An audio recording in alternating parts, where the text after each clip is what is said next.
Karno pernah mengatakan, perjuanganku lebih mudah karena melawan penjajah. Namun, perjuangan kalian akan lebih sulit karena melawan bangsa sendiri. Perkataan tersebut benar-benar kita alami saat ini di Indonesia, mulai dari berita hoax, tindakan korupsi yang tidak ada habisnya, kemiskinan, dan lain sebagainya. Video ini kami buat untuk menunjukkan wajah Indonesia saat ini berdasarkan pandangan kelompok kami.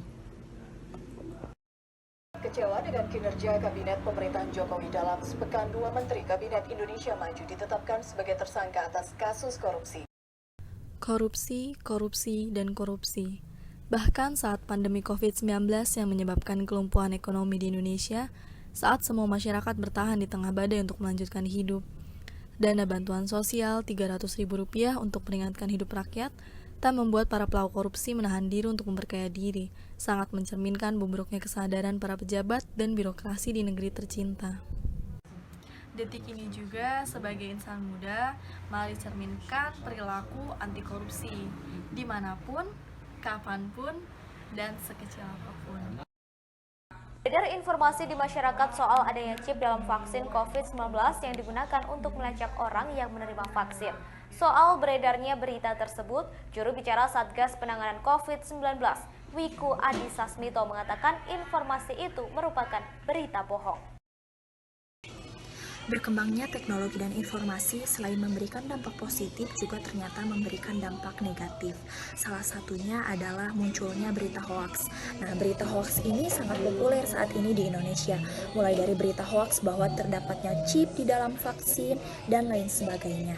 Nah, kita selaku masyarakat harus pintar dalam memilih berita mana yang baik, mana yang betul, dan mana yang tidak. Dan dari mana berita tersebut sumbernya. Dengan adanya berita hoaks ini, tentunya akan menimbulkan berbagai macam opini di publik dan akan menimbulkan kehebohan di masyarakat. Dan sangat memungkinkan bahwa dengan adanya berita hoaks ini akan menimbulkan perpecahan bagi bangsa Indonesia sendiri. Kerusuhan yang berbau sara terjadi lagi di Indonesia. Satu gereja di Desa Sukamakmur, Gunung Muria, Aceh Singkil dilaporkan dibakar massa pada 13 Oktober 2015. Isu sara di Indonesia memang sangat sensitif, terbukti dengan seringnya terjadi konflik berlatar belakang agama selama 4 tahun terakhir. Berikut rangkuman Tempo Channel mengenai konflik yang berbau sara di Indonesia dalam kurun waktu 4 tahun. Isu etnis masih menjadi suatu problematika lawas di Indonesia. Keragaman seharusnya menjadi suatu ajang peningkatan kualitas bangsa, bukan ajang pertunjukan siapa yang paling berkuasa.